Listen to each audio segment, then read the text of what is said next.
Hey guys, I am Mohammad Amin from Learn and Digest, and today I am going to discuss an important topic for speaking English, that किस तरीके से how to think in mind.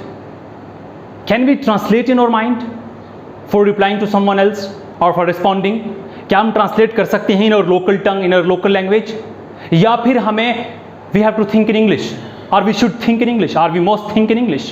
क्या हमें English में ही सोचना पड़ेगा जबकि हमारी खुद की ज़बान हिंदी है और उर्दू है और समथिंग एल्स कोई और ज़बान है? तो क्या हमें अपनी ज़बान में ही सोचना पड़ेगा या फिर इंग्लिश में सोचना पड़ेगा? बहुत सारे आपने जगह पे पढ़ा होगा, बहुत सारे लोगों से सुना होगा, या यूट्यूब चैनल्स आपने वॉच करे होंगे, तो हर जगह पे 3 या 4 लोग ऐसे हैं जो कहते हैं कि think in English, and some are saying they don't think in English, it's rubbish.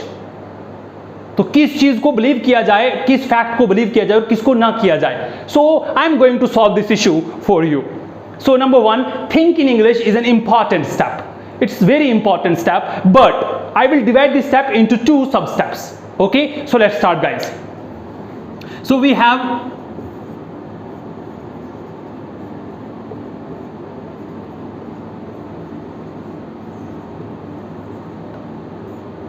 think in English. It means, let me divide it firstly in 2 sub steps, and after that I'll explain. So here,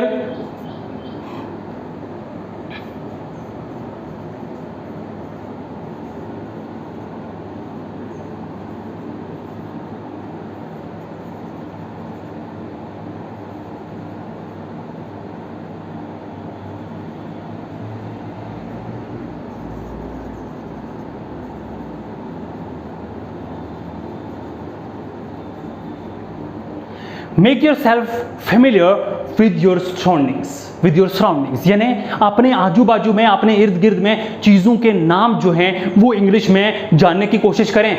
उन words को जो आपकी daily life में use हो रहे हैं, जो आप हिंदी और उर्दू में यूज़ करते हैं या किसी और ज़बान में यूज़ करते हैं, उनकी इंग्लिश क्या है। सबसे पहले अपने आप को ना अपने इर्द गिर्द, अपने माहौल से फेमिलियर करना पड़ेगा। यानी हमें हर चीज़ के बारे में पता होना चाहिए। अगर आप रूम में बैठे, अपने घर में बैठे हैं, तो कौन कौन सी ऐसी चीज़ें हैं जिनको आप डेली कन्वर्सेशन में यूज़ तो करते हैं, but you are using it in Hindi और उर्दू और in other languages, in your local tongues, है ना? You have to find out the names और द मीनिंग्स और English words for these several words which you are using in your local language, guys.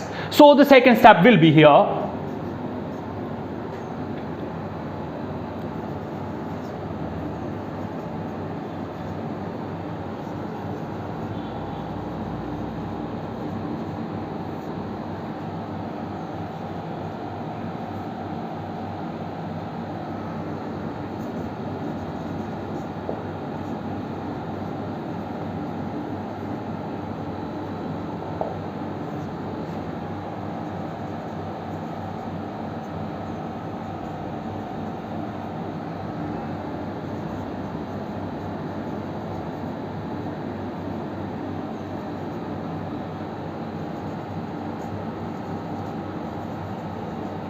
अब आपने क्या करना है? Use these new words in your daily conversation with your friends और anyone else. यानी किसी भी इंसान के साथ ना आप इन पॉइंट्स को, जो यहाँ पर आप फेमिलियर हुए अपने माहौल के साथ, अपने इर्द गिर्द के साथ, आपने अपने घर में जो चीज़ों को अच्छे तरीके से समझा कि यार मैं तो हिंदी में यूज़ कर रहा हूँ, उर्दू में यूज़ कर रहा हूँ और किसी और लोकल लैंग्वेज में यूज़ कर रहा हूँ, तो इनको मैं इंग्लिश में क्या कहूँगा? उसके लिए जब आपने वर्ड्स को सर्च करना शुरू किया ना, सबसे पहले आपको क्या करना है? Use these words into sentences, make sentences with the help of these words, and after that कि आपने वो टॉपिक जो है उसको एक टॉपिक बना लीजिए, तो उसको ना अपने दोस्तों के साथ आप डेली कन्वर्सेशन में यूज कर सकते हैं। अगर फ्रेंड्स में आपको करते हुए शर्म आती है, यानी आपको करते हुए वहां पे हेजिटेशन होता है उनसे, फ्रेंड्स से बात करने में, या फिर प्रेशर है उनका के ऊपर, तो आप बात नहीं कर पाते हैं वहां पर, तो इसके लिए मैंने एक वीडियो बनाया था, आप जरूर वॉच कीजिएगा, how to overcome shyness, hesitation और fear. Do watch that video and it will help you, definitely it will help you. And the second thing is कि जब आप नए आइडियाज़ को, नए वर्ड्स को, अपने थॉट्स को जो है वो अपने दोस्तों के साथ या किसी बंदे के साथ भी आप जो है वो शेयर करते हैं, कन्वर्सेशन में यूज़ करते हैं, तो इससे क्या होगा कि कॉन्फिडेंस लेवल बढ़ेगा। पहली बात तो कॉन्फिडेंस लेवल बढ़ता है, और दूसरी चीज़ ये है कि आप आहिस्ता आहिस्ता इंग्लिश स्पीकिंग की तरफ बढ़ना शुरू हो गए हैं। यानी बहुत डर की बात, ऐसी डर की बात बिल्कुल भी कोई नहीं है इंग्लिश में, जिसको कहा जाता है कि बहुत डर की बात है, नहीं मैं तो उसके सामने मेरी जबान नहीं खुलती है, है ना, ऐसा कुछ भी नहीं है। आप न्यू वर्ड्स को सीखना शुरू करें, लेकिन न्यू वर्ड्स को सिर्फ रोट मेमोराइज नहीं करना है, उससे कोई मदद नहीं मिलने वाली है। यानी आप जब तक उन्हीं वर्ड्स को सेंटेंसेस में इस्तेमाल नहीं करेंगे तब तक there is no benefit of these new words. Guys remember it. So think in English, don't translate in your head. Don't translate यानी अपने माइंड में ट्रांसलेट बिल्कुल भी नहीं करना है। अपने हेड में, अपने दिल में कभी भी ट्रांसलेट मत करो। जब आपको कोई सेंटेंस पूछा जाता है तो यू आर लाइक, आप ट्रांसलेट करना शुरू करते हो उसको। Don't translate it.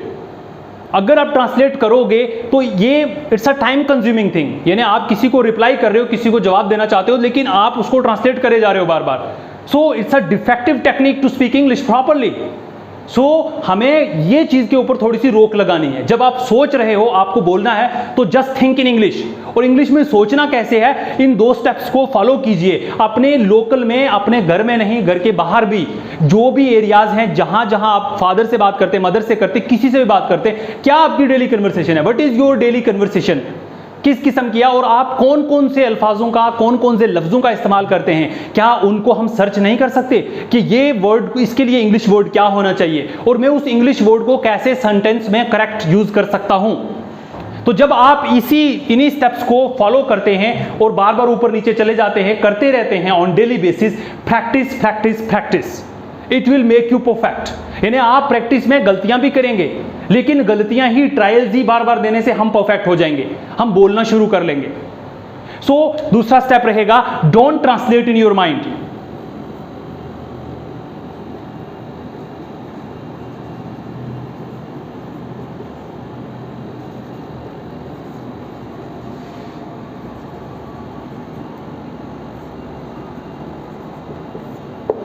Don't translate. So what is this don't translate?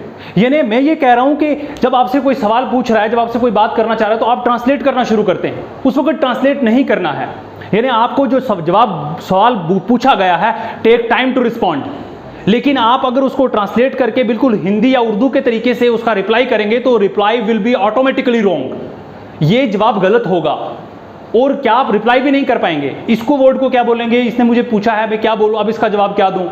What are you doing? Where are you going? For example, you don't know what is the right answer for that. Where are you at?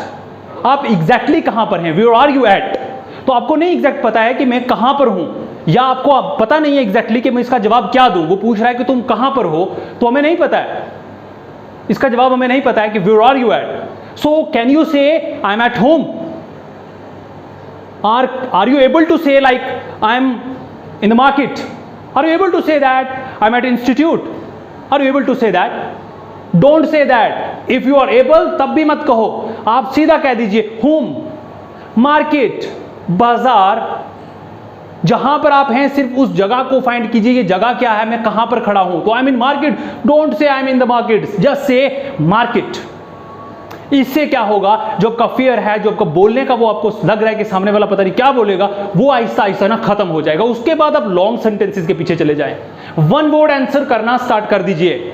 One word answer is best. यानी आप जब शुरुआत कर रहे हैं तो one word answer is good.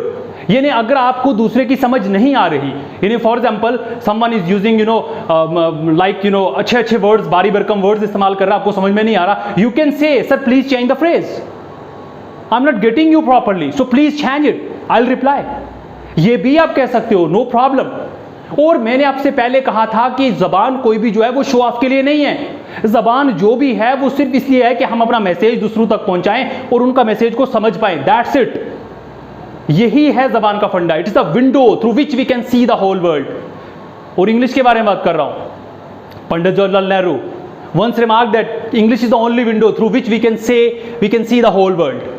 तो इसकी इंपॉर्टेंस तो बहुत ज्यादा है, लेकिन आप वन वर्ड आंसर देना शुरू कर दीजिए। अगर आपको वन वर्ड आंसर पता है, आपको वन वर्ड आंसर आता है, तो आप वन वर्ड आंसर देना शुरू कीजिए।